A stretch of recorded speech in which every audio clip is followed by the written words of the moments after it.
నమస్కారం. Reporter TV news కి స్వాగతం. హెడ్లైన్ చూద్దాం.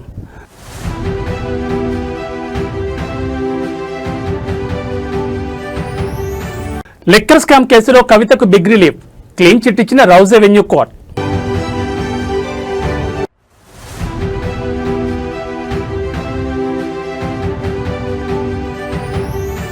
తమిళనాడు రాజకీయాల్లో కీలక పరిణామం, డిఎంకేలోకి పన్నీర్ సెల్వం.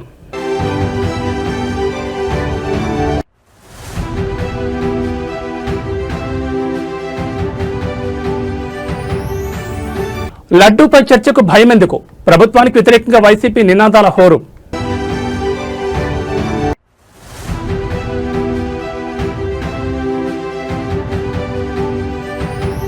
కాకరేకుతున్న మూసీ రగడ, యోగికి రేవంత్ కి తేడా లేదన్న అక్బరుద్దీన్ ఓవైసీ.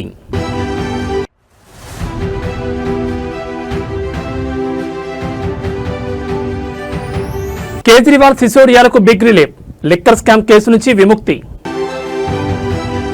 ఇక డీటెయిల్స్ చూస్తే ఏపీ శాసన మండలిలో మరోసారి గందరగోళం నెలకొంది. లడ్డు అంశంపై చర్చ జరపాలని వైసీపీ సభ్యులు పట్టుబట్టారు.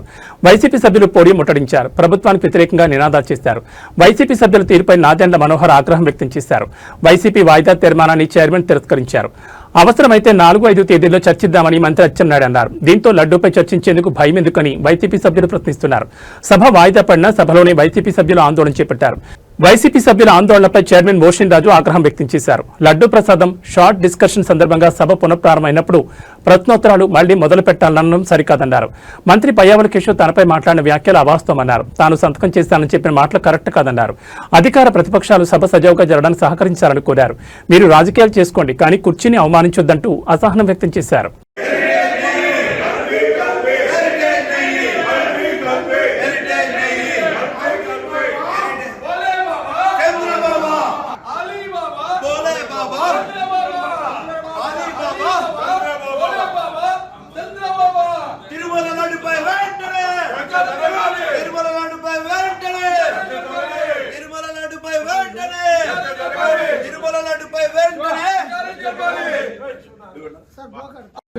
లడ్డూపై చర్చ, లడ్డూపై చర్చ, లడ్డూపై చర్చ, లడ్డూపై చర్చ, లడ్డూపై చర్చ, లడ్డూపై చర్చ, లడ్డూపై చర్చ, లడ్డూపై చర్చ, లడ్డూపై చర్చ, లడ్డూపై చర్చ, లడ్డూ. ఆంధ్ర యూనివర్సిటీ ప్రతిష్టను తిరిగి పునరుద్ధరిస్తామని మంత్రి నారా లోకేష్ ధీమా వ్యక్తం చేశారు. గత వైసీపీ ప్రభుత్వ హయాంలో ఏయూ ర్యాంకింగ్ భారీగా పడిపోయిందని ఆయన ఆవేదన వ్యక్తం చేశారు.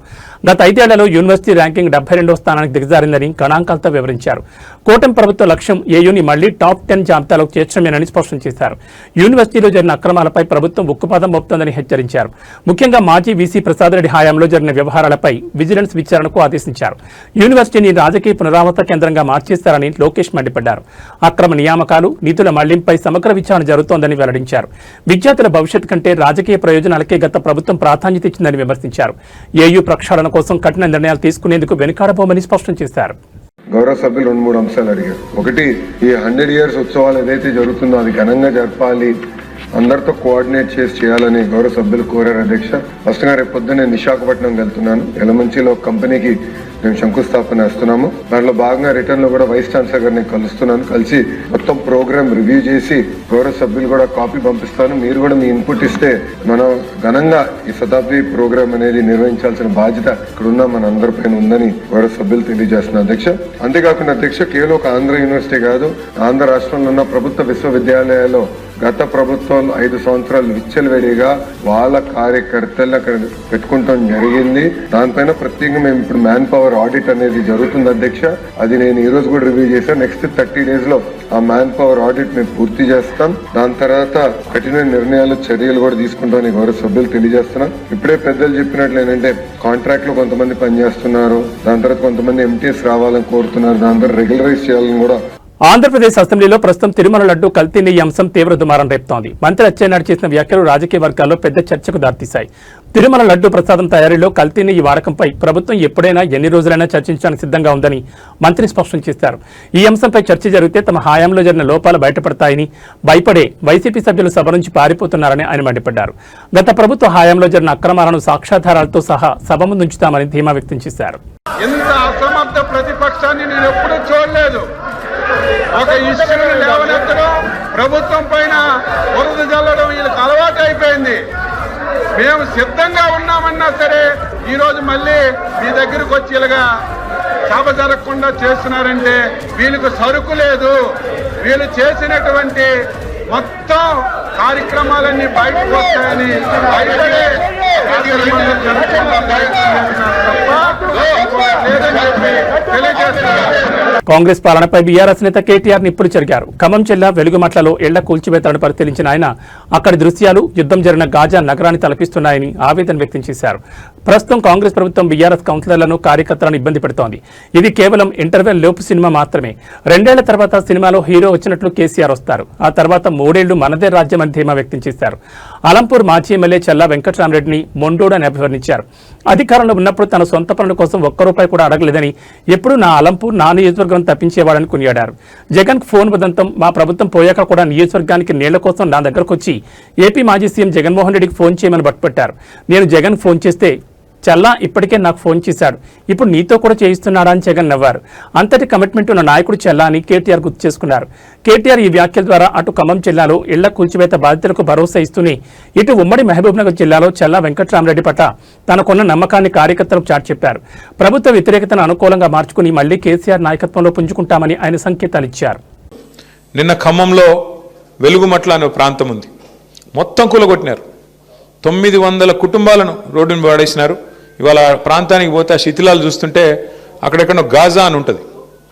ఆ గాజాలో ఎట్లయితే మొత్తం ఇల్లు శిథిలాలు చేసినారో బాంబులేసి, ఆ పరిస్థితి ఈరోజు కనబడతా ఉన్నది. మన కేసీఆర్ గారేమో డబుల్ బెడ్రూమ్ ఇల్లు కట్టాలా, పల్లె ప్రకృతి వనాలు కట్టాలా, అట్లాగే బ్రహ్మాండమైన మంచి కార్యక్రమాలు చేయాలా, వైకుంఠ ధామాలు కట్టాలా, డంప్ యార్డులు కట్టాలా, వాటర్ ట్యాంకులు కట్టాలా, ఇంటి ముందు నల్లా పెట్టాలా. ఈ లైన్లో కేసీఆర్ గారు ఆలోచిస్తే వీళ్ళేమో ఉన్న ఎట్లా కొట్టాలా, ఉన్నవాటిని ఎట్లా తగలబెట్టాలా, ఉన్నవాటిని ఎట్లా కూలగొట్టాలా, ఆ పరిస్థితి ఈరోజు ఈ రాష్ట్రంలో కనబడతా ఉన్నది. కాంగ్రెస్ వాళ్ళు మిమ్మల్ని 2 ఏళ్ళు ఇబ్బంది పెడతారు, ముందే చెప్తున్నాను నేను. అలంపూర్ ఐజా వాళ్ళు కౌన్సిలర్లు మీరు గుర్తుపెట్టుకోండి, 2 ఏళ్ళు ఇబ్బంది ఉంటుంది. కానీ సినిమాల్లో కదా లాస్ట్కి హీరో వచ్చినట్టు మళ్ళీ కేసీఆర్ గారు 2 ఏళ్లలో వచ్చేస్తాడు. లేక 3 ఏళ్ళు మళ్ళీ మీరు లాస్ట్ టర్మ్ మాత్రం, last part of your term అంటే చివరి దశ 3 ఏళ్ళు మాత్రం బాగుంటుంది. ఇంటర్వెల్కి ముందంతా వాళ్ళు, ఇంటర్వెల్ తర్వాత మనం, ఇంటర్వెల్ తర్వాత అంతా మళ్ళీ మన స్టోరీ స్టార్ట్ అవుతుంది. ఇంటర్వెల్ దాకా ఏముంటాయి, కష్టాలు ఉంటాయి కదా, అవి కొన్ని ఉంటాయి. ఇంకా మీకు ఫోన్లు వస్తాయి, ఇంకా అను వచ్చేయండి మీరు వచ్చేయండి కాంగ్రెస్లోకి, ఏం చేస్తారు మీరు ఆడుండి, అభివృద్ధి చేస్తాం, గడిది గుడ్డు చేస్తామని చెప్తారు. అభివృద్ధి లేదు, ఏమీ లేదు. వాళ్ళు దోచుకోవడానికి పుట్టినారు. చూస్తున్నారు కదా మీ సంపత్ కుమార్ గారు ఎంత గొప్పోడంటే, ఆఖరికి ఆడ స్థానికంగా ఉండే కాంట్రాక్టర్ ఎవడు రోడ్డు పని ఏదో చేస్తున్నాడు. ఆయన పోయి కాంట్రాక్టర్ అధికార పార్టీ నాయకుడి మీద, all India Congress committee secretary మీద ఆయన పోయి కంప్లైంట్ ఇచ్చినాడు, పోలీస్ కంప్లైంట్. 8 కోట్లు అడుగుతున్నాడు, యాడికెళ్ళి పని చేయాలి, నేను ఇంకా ఉన్నాయంతా వీళ్ళు ఉడుచుకొని పోతే మేమేం పని చేసేది, యాడికెళ్ళి చేస్తామని చెప్పి మీ కానీ అన్నం వండోడు, చాలా వండోడు, ఏ ఒక పట్టాన ఏది వినడు. నువ్వు ఏమి చెప్పినా కూడా ఆయన అల్టిమేట్గా ఆయన అనుకున్నది మాత్రం రిజల్ట్ మాత్రం తెస్తాడు. వెంకటరామరెడ్డి గారి గొప్పతనం ఏంటంటే ఏదో ఒకటి చేసి కన్విన్స్ చేస్తాడు. మొత్తానికైతే కూర్చోబెట్టి ఏదైనా చెప్దాం, ఏదైనా మెల్లిగా చెప్దాం, కన్విన్స్ చేద్దామంటే మా చంద్రశేఖర్ అన్న నేను అట్లాంటి వాళ్ళు ఏమైనా ప్రయత్నం చేసినంతసేపు వింటాడు, చాలా కామ్గా వింటాడు. ఆఖరికి మాత్రం ఏదో మళ్ళీ మ్యాజిక్ చేసి ఆయన అనుకున్నది చేసుకుంటాడు, పోతాడు. అట్లాంటి వెంకటరామరెడ్డి గారు మీకు నాయకుడిగా ఉండడం నిజంగా కూడా మీ అదృష్టం. ఎందుకంటే ప్రజల పనుల విషయంలో కూడా నాకు ఒకటే చెప్పినాడు, అన్నా ఈసారి మనం అధికారం పోయింది, నాకు బాధగా ఉంది అన్నాడు. ఎందుకన్నా ఏం బాధ అంటే, లేదన్నా నేను చాలా కొట్లాడినా ప్రతిపక్షంలో, కొట్లాడి అలసిపోయిన నిజానికి ఈసారి గవర్నమెంట్ వస్తే నేను మా అలంపూర్ చరిత్రలో ఎన్నడూ జరగని అభివృద్ధిని చేసి చూపెడదాం అనుకున్నాను. కేసీఆర్ గారికి నా మీద ప్రేమ ఉంది, నాకు తప్పకుండా నేనేది అడిగినా చేసేటోడు. దేశవ్యాప్తంగా సంచలనం సృష్టించిన ఢిల్లీ మద్యం విధానం కేసులో తెలంగాణ జాగృతి అధ్యక్షురాలు కల్వకుంట్ల కవితకు భారీ ఊరట లభించింది. కవితపై సీబీఐ నమోదు చేసిన అన్ని అభియోగాలను కొట్టివేస్తూ ఢిల్లీలోని రౌజ్ రెవెన్యూ కోర్టు సంచలన తీర్పు వెలువరించింది. కవితపై సీబీఐ మోపిన ఆరోపణలన్నింటినీ కోర్టు తోసిపుచ్చింది. ఈ కేసులో ఆమెకు పూర్తి స్థాయిలో క్లీన్ చిట్ ఇస్తున్నట్లు ప్రకటించింది. అదేవిధంగా కవితతో పాటు ఈ కేసులో నిందితులుగా ఉన్న మరో 23 మంది తప్పు చేశారని చెప్పడానికి ఎటువంటి పక్కా సాక్ష్యాధారాలు లేవని కోర్టు స్పష్టం చేసింది. సీబీఐ ప్రత్యేక కోర్టు జడ్జి జితేంద్ర సింగ్ ఈ మేరకు కీలక ఉత్తర్వులు జారీ చేశారు. తగిన ఆధారాలు చూపడంలో దర్యాప్తు సంస్థ సీబీఐ విఫలమైందని కోర్టు అభిప్రాయపడింది. 2 ఏళ్లకు పైగా సాగిన ఇదే కేసులో ఇప్పటికే కవిత జైలుకు వెళ్లి బెయిల్పై విడుదలయ్యారు. తాజాగా కోర్టు ఆమెపై ఉన్న కేసును కొట్టివేయడంతో తెలంగాణ జాగృతి శ్రేణులకు పెద్ద ఎత్తున ఊరట లభించినట్లయింది.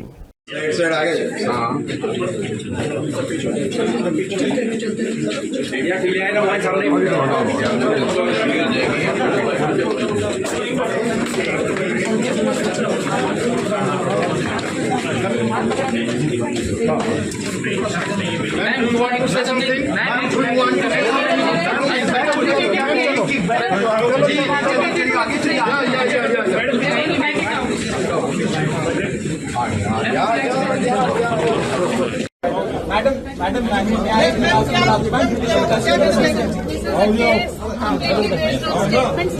an illogical case. It is a political case. We are just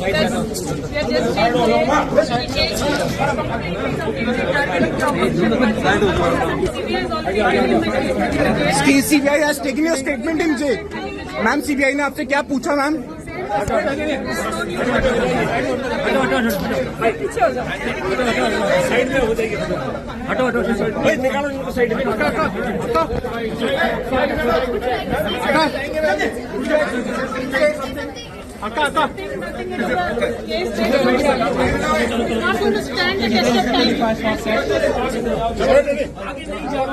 Madam, what is your message for Telangana people?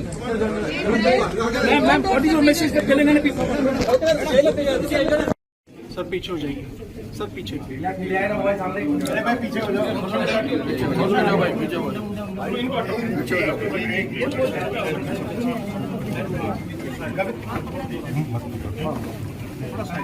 Ma'am, you want to say something? Ma'am, you want to comment on anything? Kickback को लेकर क्या कहेंगे? Kickback जो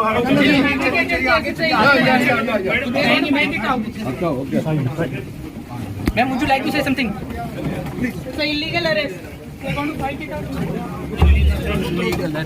ఓవైపు పాలన, మరోవైపు రకరకాల గొడవలు అలా సాగుతోంది తెలంగాణ కాంగ్రెస్ ప్రభుత్వ తీరు. మధ్యలో ఉత్తరప్రదేశ్ సీఎం యోగి ఆదిత్యనాథ్ ఫేమస్ అవుతున్నారు. చాలా మంది నేతలు మాటిమాటికి యోగి పేరును తలుస్తూ ట్రెండీగా ఉంచుతున్నారు. తాజాగా అక్బరుద్దీన్ ఓవైసీ అదే పనిచేశారు. బీజేపీకి మేలు చేయడానికి ఉన్న ప్రతి అవకాశాన్ని సద్వినియోగం చేసుకుంటున్నారు ఓవైసీ సోదరులు. ఛాన్స్ దొరికినప్పుడల్లా బీజేపీని, ఆ పార్టీ నేతలను విమర్శిస్తూ హిందూ ఓటర్లలో ఐక్యతను పెంచుతూ బీజేపీ ఓట్ బ్యాంక్ తగ్గిపోకుండా జాగ్రత్తలు తీసుకుంటున్నారు ఓవైసీ సోదరులు. తాజాగా MIM floor leader Akbaruddin Owaisi మరోసారి అదే పనిచేశారు. ఫిబ్రవరి 26న హైదరాబాద్లోని ఒక కార్యక్రమంలో స్పందించారు. మూసీలో హైడ్రా కూల్చివేతలను ఉద్దేశించి మాట్లాడుతూ సీఎం రేవంత్ రెడ్డికి, యూపీ సీఎం యోగి ఆదిత్యనాథ్కి తేడా లేదని అన్నారు. और आज भी जो हुकूमत है ये भी वही कर रही है. अगर आज कांग्रेस की हुकूमत है तो क्या कर रही है? उधर योगी बुलडोजर के जरिए घरों को गिराता है तो यहां पे रेड्डी भी गिरा रहा है घरों को, मस्जिदों को. उधर योगी मस्जिद को गिरा रहा है तो यहां का रेड्डी भी मस्जिदों को गिरा रहा है. वहां योगी दरगाहों को गिरा रहा है तो यहां का रेवंत रेड्डी भी दरगाह को मिसमार कर रहा है. अरे कोई फर्क नहीं है योगी में ना इस रेड्डी में, कोई फर्क नहीं है बीजेपी या कांग्रेस में. जब हमारा मामला आ जाता है तो सब एक हो जाते हैं. ఢిల్లీ మద్యం పాలసీ కేసులో ఆమ్ ఆద్మీ పార్టీ అధినేత అరవింద్ కేజ్రీవాల్, మాజీ ఉప ముఖ్యమంత్రి మనీష్ సిసోడియాలకు న్యాయస్థానంలో భారీ విజయం లభించింది. ఢిల్లీలోని రౌస్ ఎవెన్యూ కోర్టు వీళ్ళిద్దరినీ ఈ కేసు నుంచి విడుదల చేస్తూ సంచలన తీర్పునిచ్చింది. గత కొంతకాలంగా ఈ స్కామ్కు సంబంధించి విచారణ ఎదుర్కొంటున్న వీరికి ఈ తీర్పు పెద్ద ఉపశమనంగా మారింది. ఈ కేసు విచారణ సందర్భంగా ఈడీ, సీబీఐ దాఖలు చేసిన అభియోగాలను కోర్టు క్షుణ్ణంగా పరిశీలించింది. కేజ్రీవాల్, సిసోడియాలపై చేసిన ఆరోపణలను నిరూపించడానికి దర్యాప్తు సంస్థలు తగిన ఆధారాలు సమర్పించలేదని న్యాయమూర్తి స్పష్టం చేశారు. కేవలం ఊహాగానాల ఆధారంగా అభియోగాలు మోపలేమని పేర్కొంటూ వారిని ఈ కేసు నుంచి విముక్తి చేస్తూ ఉత్తర్వులు జారీ చేశారు.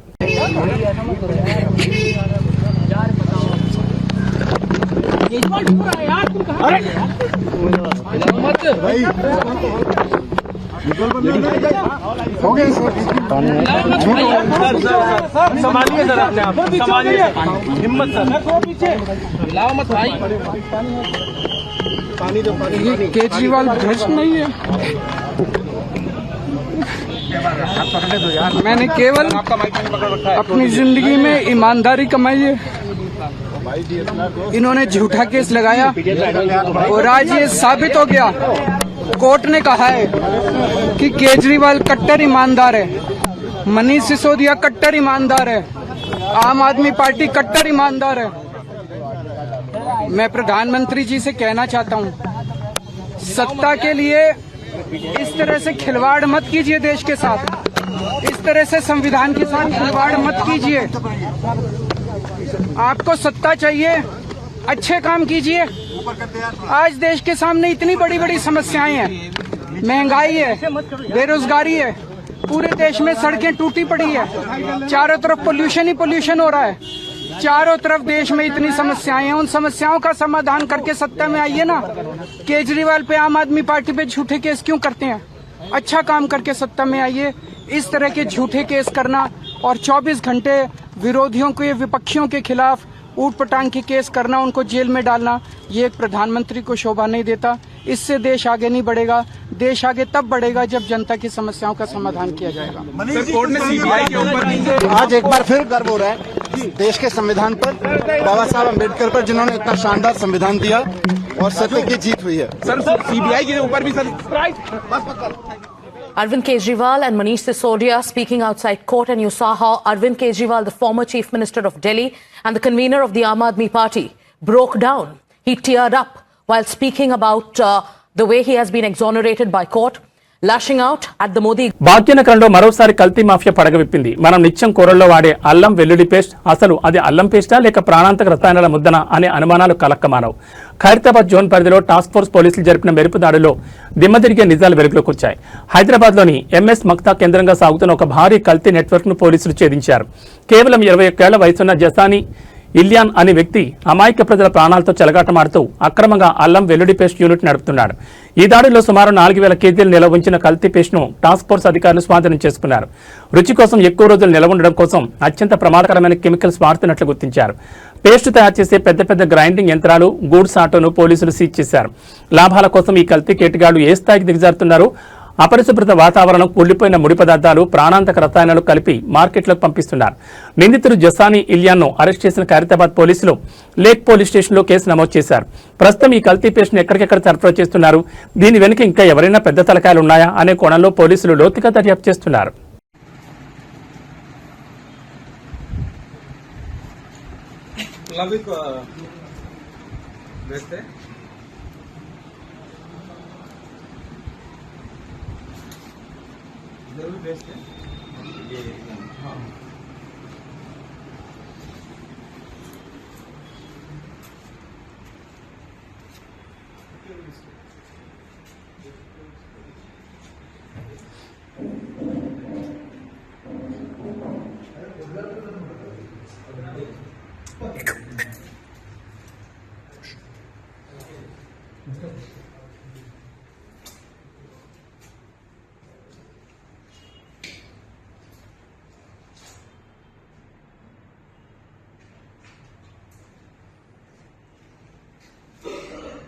తమిళనాడు రాజకీయాల్లో కీలక పరిణామం చోటు చేసుకుంది. ఆనాటి ఎంకే బహిష్కృత నేత మాజీ ముఖ్యమంత్రి పన్నీర్ సెల్వం డీఎంకే పార్టీలో చేరారు. శుక్రవారం ఉదయం ముఖ్యమంత్రి స్టాలిన్ సమక్షంలో ఆయన పార్టీలో చేరారు. డీఎంకే పార్టీ పన్నీర్ సెల్వంకు ఎమ్మెల్యే టికెట్ కన్ఫర్మ్ చేసినట్టు తెలుస్తోంది. తేని జిల్లాలోని జోడి నాయకనూర్ నియోజకవర్గం నుంచి పన్నీర్ సెల్వం పోటీ చేసే అవకాశం కనిపిస్తోంది. 2021 అసెంబ్లీ ఎన్నికల్లో ఆయన ఇక్కడి నుంచి పోటీ చేసి గెలిచారు. ఈ ఎన్నికల్లో కూడా అదే నియోజకవర్గం నుంచి పోటీలో నిలిచే అవకాశం ఉంది. కాగా వారం రోజుల క్రితం పన్నీర్ సెల్వం తమిళనాడు ముఖ్యమంత్రి స్టాలిన్తో భేటీ అయ్యారు.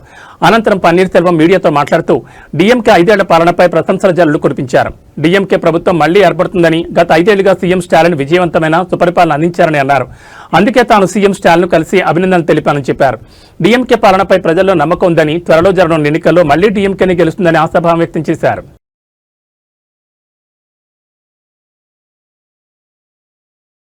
ఎల్బీ నగర్ లో సురేష్ అనే వ్యక్తిపై 30 మంది దుండగులు దాడి చేసి కారును ధ్వంసం చేయడం తీవ్ర ఉద్రిక్తతకు దారితీసింది. బాధితుడికి గాయాలవగా దాడి చేసిన వారికి పోలీసులు మద్దతు తెలుపుతున్నారని ఆరోపిస్తూ బీజేపీ నాయకులు పోలీస్ స్టేషన్ ముందు ధర్నాకు దిగారు. నిందితులను వెంటనే అరెస్ట్ చేయాలని డిమాండ్ చేశారు. పరిస్థితి విషమించకుండా పోలీసులు భారీగా మోహరించారు.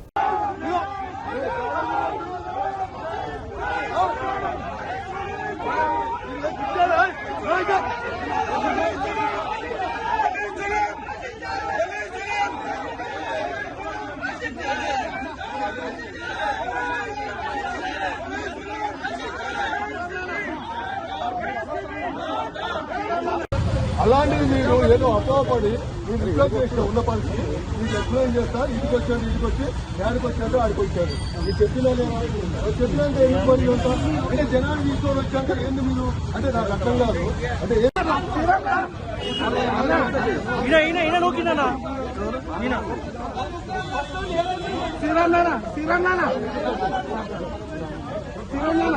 రాజమండ్రిలో కల్తీపాల కలకలం నేపథ్యంలో అంబేద్కర్ కోనసీమ జిల్లా అధికారులు అప్రమత్తమయ్యారు. కల్తీపాలు తాగి ప్రాణాలు కోల్పోయిన ఘటనతో జిల్లాలోని ఫుడ్ సేఫ్టీ అధికారులు పాల కేంద్రాలపై తనిఖీల కొరడా జులిపిస్తున్నారు.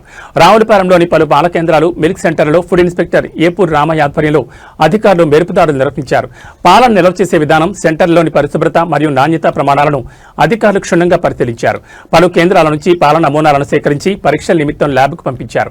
నివేదికలో కల్తీ జరిగినట్లు తేలితే సదరు అమ్మకందారులపై క్రిమినల్ కేసులు నమోదు చేస్తామని హెచ్చరించారు. పాలలో విష పదార్థాలు కలిపినా, నిబంధనలు అతిక్రమించినా కఠిన చర్యలు తప్పవన్నారు. ప్రజలు కూడా పాల నాణ్యత విషయంలో అప్రమత్తంగా ఉండాలని, ఏమాత్రం అనుమానం వచ్చినా వెంటనే ఫిర్యాదు చేయాలని ఫుడ్ సేఫ్టీ అధికారులు కోరారు. రాజమండ్రి విషాదం నేపథ్యంలో జిల్లాలోని అన్ని మండల కేంద్రాల్లోనూ ఈ తనిఖీలను విస్తృతం చేసినట్లు అధికారులు వెల్లడించారు.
కోనసీమ తిరుపతిగా పేరుగాంచిన వాడపల్లి శ్రీ వెంకటేశ్వర స్వామి ఆలయానికి కానుకలు పోటెత్తాయి. వడ్డీ కాసుల వారికి భక్తులు తమ మొక్కులను రికార్డు స్థాయిలో సమర్పించుకున్నారు. గురువారం నిర్వహించిన హుండీ లెక్కింపులో స్వామివారికి భారీ ఆదాయం సమకూరింది. గత 35 రోజులకు గాను భక్తులు సమర్పించిన కానుకలను లెక్కించగా ఏకంగా 2.17 కోట్ల నగదు వచ్చింది. నగదుతో పాటు 42 గ్రాముల 400 మిల్లీగ్రాముల బంగారం, 1 కిలో 280 గ్రాముల వెండిని భక్తులు హుండీలో వేశారు. స్వామివారికి ఉన్న అంతర్జాతీయ క్రేజ్ దృష్ట్యా 13 దేశాలకు చెందిన 73 విదేశీ కరెన్సీ నోట్లు కూడా లభించాయని ఆలయ అధికారులు తెలిపారు. రికార్డు స్థాయి ఆదాయంపై ఆలయ ఈవో నల్లం సూర్యచక్రధరరావు హర్షం వ్యక్తం చేశారు. భక్తుల సహాయ సహకారాలతో ఆలయంలో మరిన్ని అభివృద్ధి కార్యక్రమాలు చేపడతామని పాలక మండలి చైర్మన్ ముదునూరి వెంకటరాజు వెల్లడించారు. ప్రతి శనివారం కోనసీమ వాసులే కాకుండా తెలుగు రాష్ట్రాల నలుమూలల నుంచి భక్తులు తరలివస్తుండటంతో వాడపల్లి క్షేత్రం భక్తజన సందోహంగా మారుతోంది.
ఓం నమో వెంకటేశాయ నమః.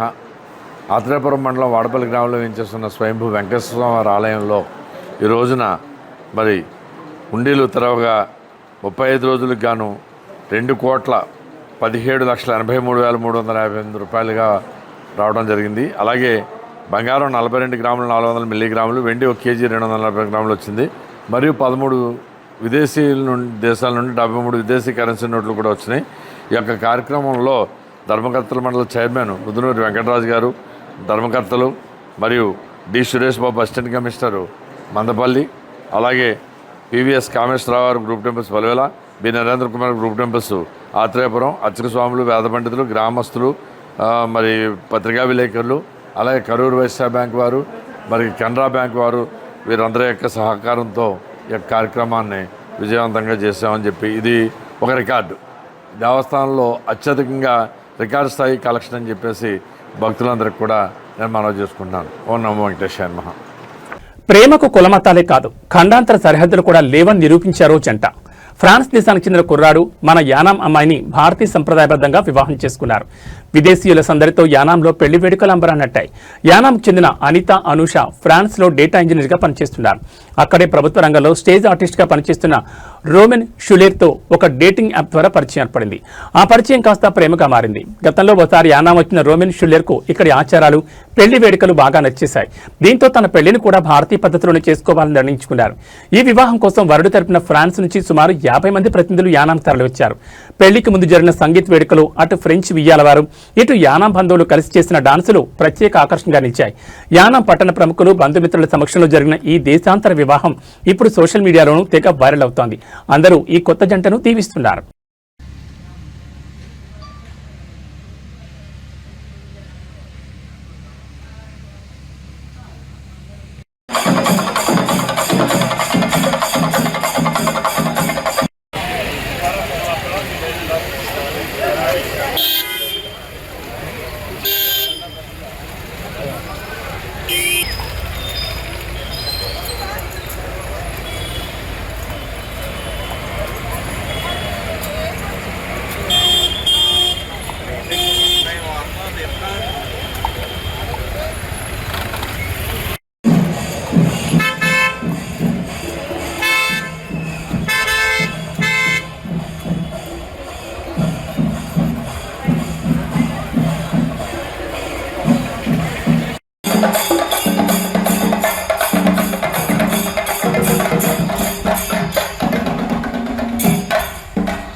దీంట్లోంచి ఇవ్వాలంటే మీకు తెలియదే మొబైల్లో వాట్సాప్లో ఏ వీడియో కావాలా? ఇద్దరు జోడా ఉన్నది.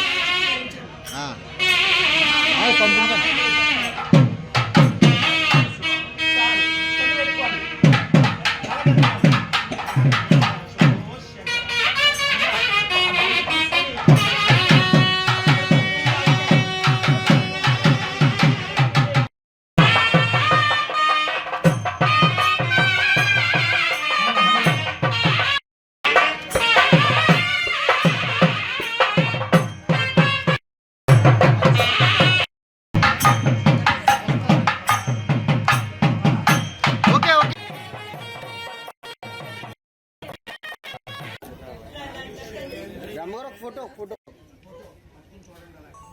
Middle okay okay thank you కాళ్ళు బయట పెట్టమనండి ఇలా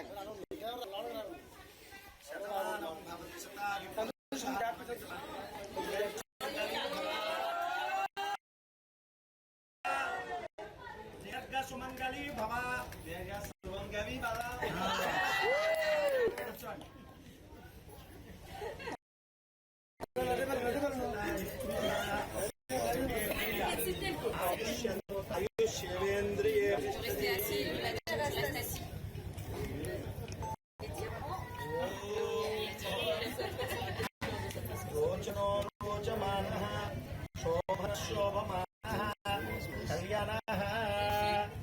lighting ray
okay okay thank you.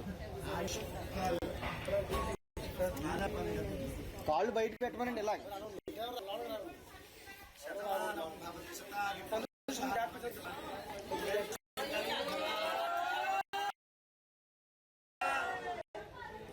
సుమంగళి భవ సుమంగళి భవ.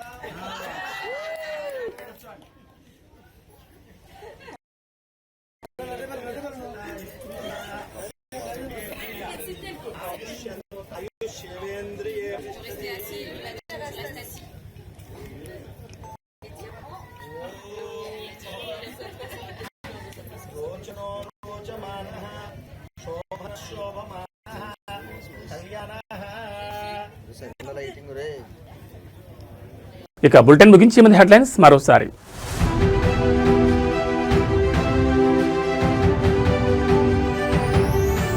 లిక్కర్ స్కామ్ కేసులో కవితకు బిగ్ రిలీఫ్, క్లీన్ చిట్ ఇచ్చిన రౌజ్ అవెన్యూ కోర్ట్.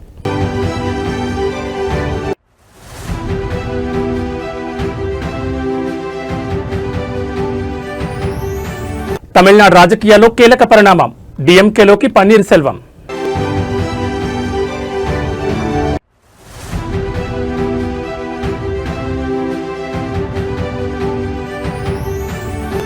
లడ్డూపై చర్చకు భయమెందుకు, ప్రభుత్వానికి వ్యతిరేకంగా వైసీపీ నినాదాల హోరు.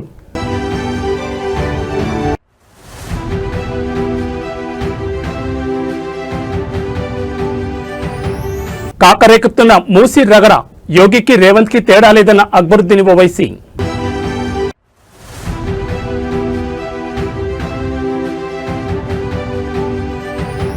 కేజ్రీవాల్ సిసోడియాలకు big relief, liquor scam case నుంచి విముక్తి.